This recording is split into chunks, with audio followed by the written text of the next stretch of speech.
Hey guys, Agent Soundwave here, and welcome back to more Crash Bandicoot.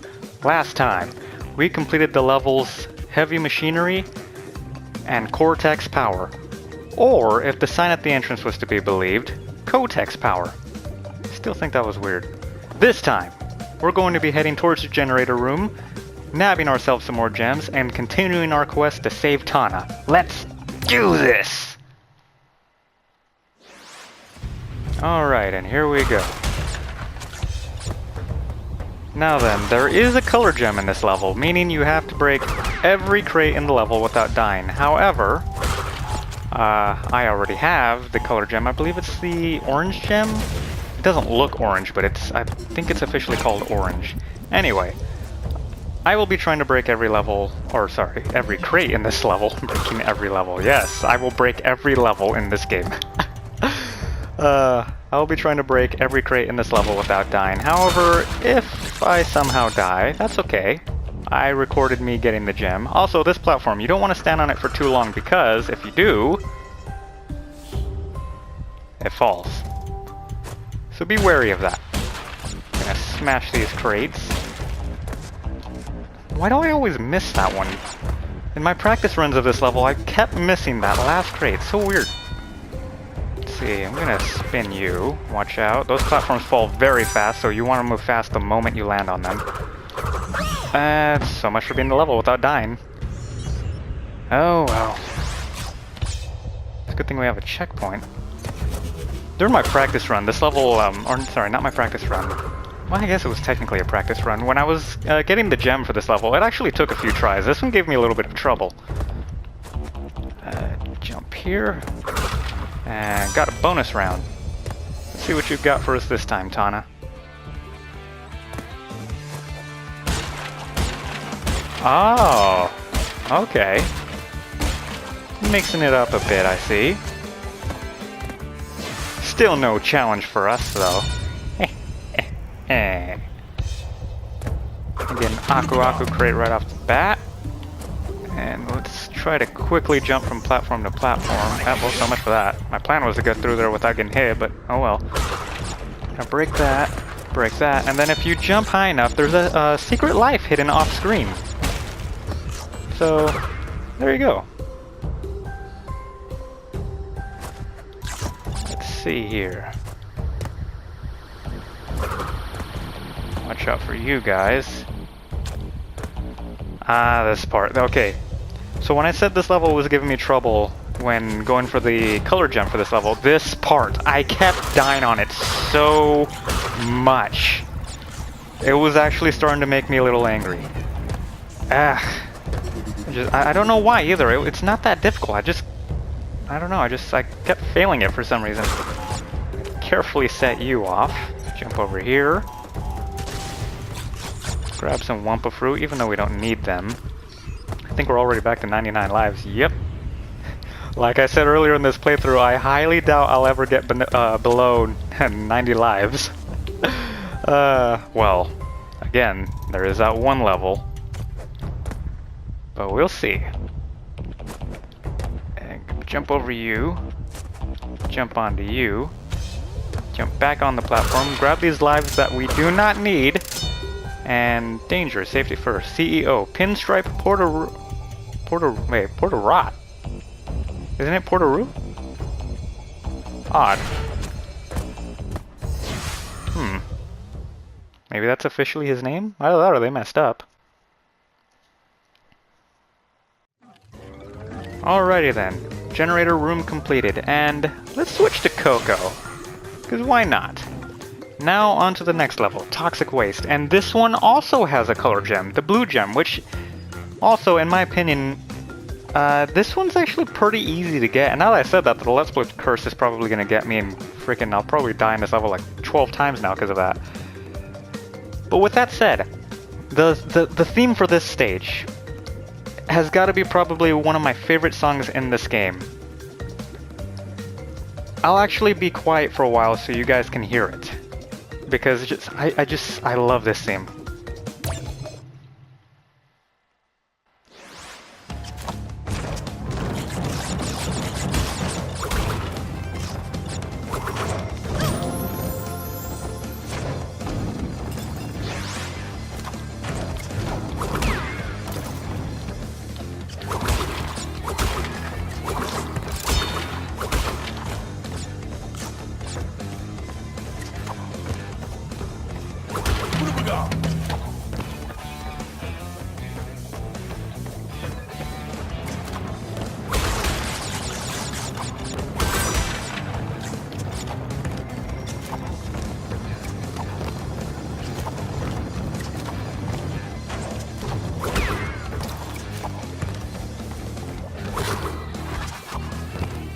I love that part with the electric guitar. I think it's an electric guitar. Sounds like it.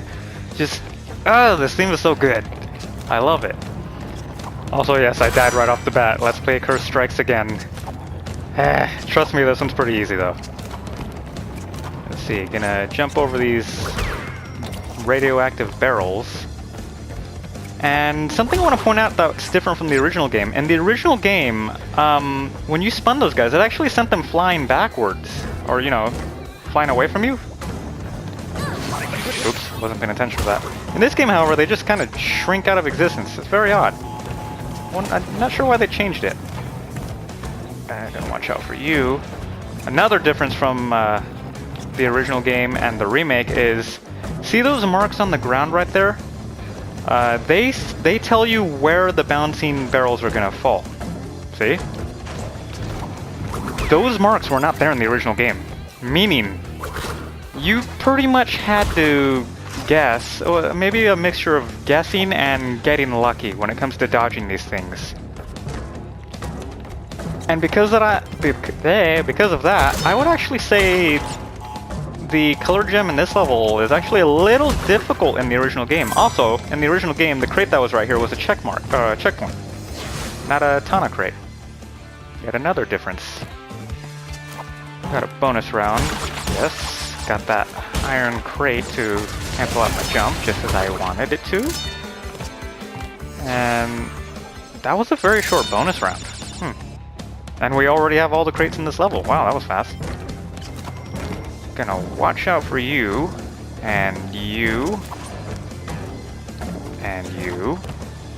Let him toss that one, and there we go. And that is the level completed. Alrighty then, let's switch back to Crash. And now, boss fight time. Pinstripe Portaroo. Let's do it.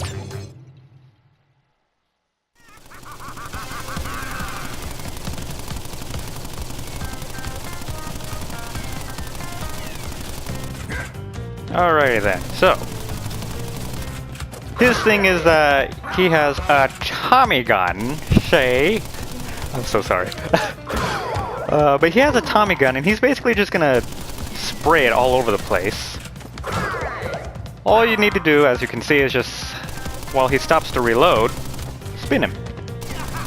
Upon the third hit, he'll start mixing things up a bit, start doing a few tricks, and whoa, that was close. And eventually his gun will jam, and a bunch of markings will show up above his head, which were not in the original game, I might add. Ah, dang it. But they were not in the original game. So that's one change I appreciate. Lets you know that he's open. I think it also supposed to mean that he's swearing. To be fair, I probably would too if my gun was, if my gun jammed on me. And these chairs that we're taking cover behind,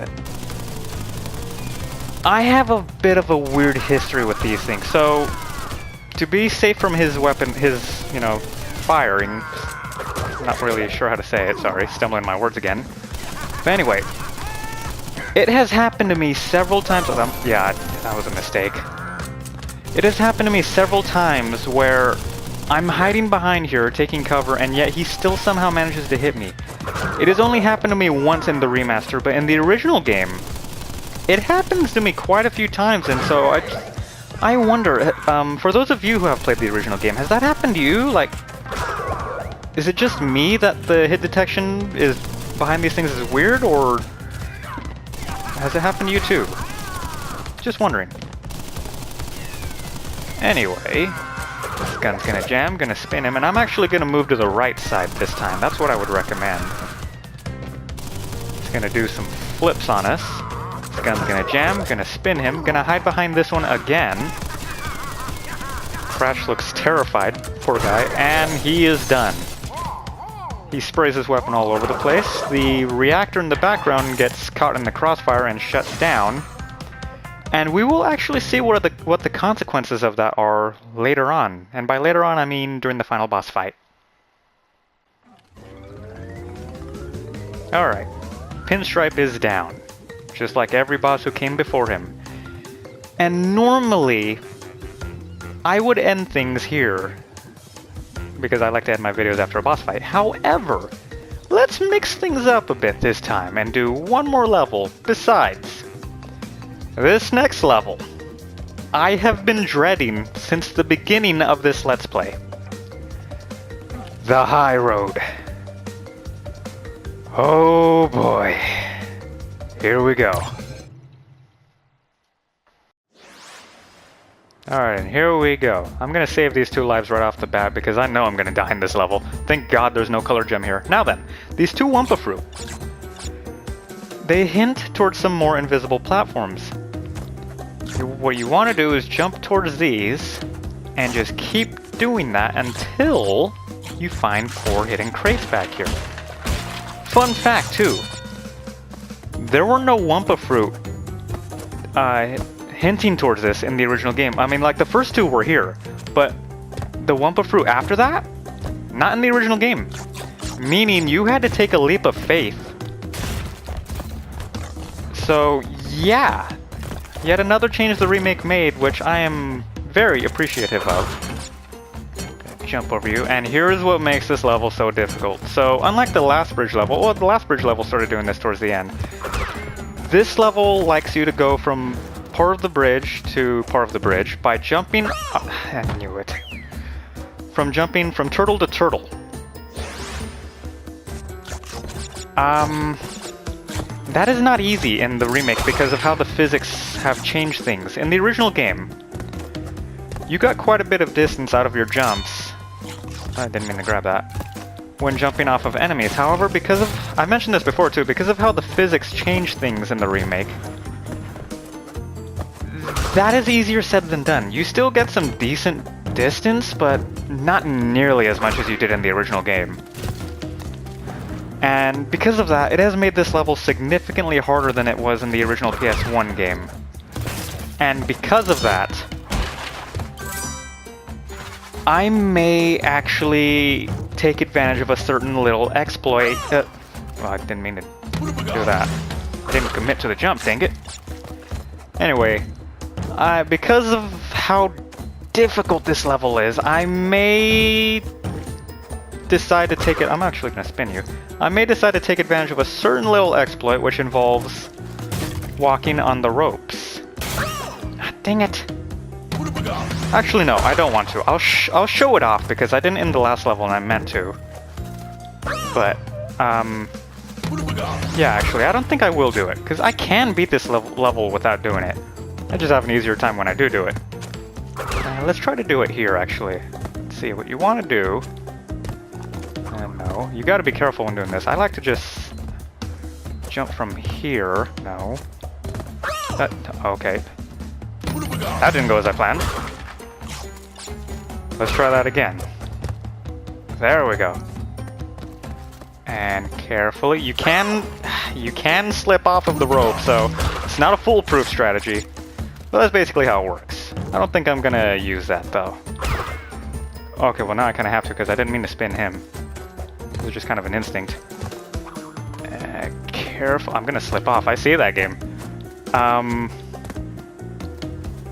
Let's see here. We should be safe that way. I'm gonna carefully walk. Crash's walking animation. It's so good. Okay, I'm gonna jump off of you, onto you. Try not to get rid of you by walking into you. I'm gonna grab this life because I definitely need it. If there were to be any levels in this game that would get me below 90, it's gonna be this one. Oh, I have not been looking forward to this level. Well, I have been and I haven't been.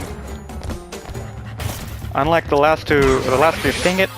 Well, there's one way to get rid of those hog dogs, as I like to call them. I like calling them hog dogs because just like that first one we jumped over, when you jump over them, they stop and they basically sit with their tongues out like a dog, you know, they do that breathing thing dogs do. Ever since I noticed that, I just started calling them hog dogs. Now here, you might have noticed it for a split second though, there's actually a crate hidden up here. Before getting the checkpoint, I actually recommend destroying the crate up here first, just in case you die. That way you don't miss it. Oh, crush. Ah, that's okay. Aku actually might make things more difficult from here, so it's probably better that he's not here. But yeah, I'd recommend destroying that crate up there first.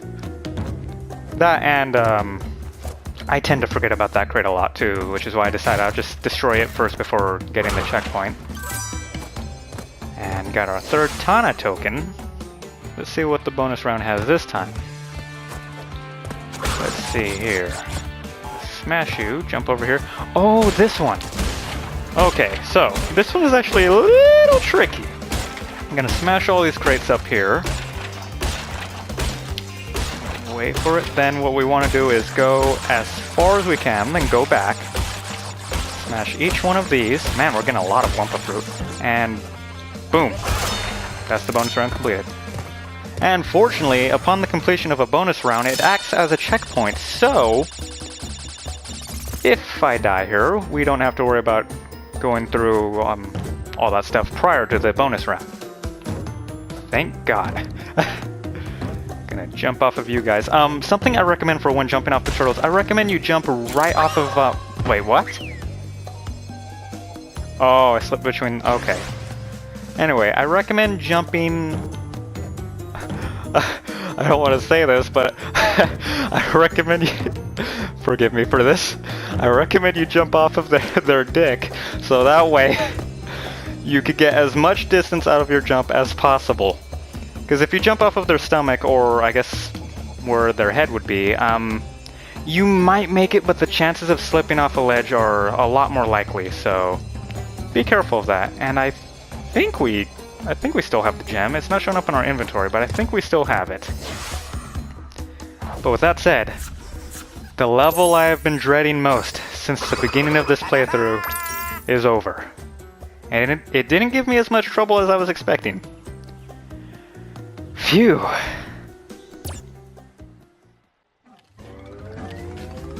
Alrighty then. I say that a lot. But anyway, the high road is completed. Next level, Slippery Climb. Oh boy, this level is pretty infamous as well. However, we will be tackling this one next time. Next time on Crash Bandicoot, we're going to tackle the level Slippery Climb, get ourselves a few color gems, and, of course, continue our quest to save Tana. See you guys then.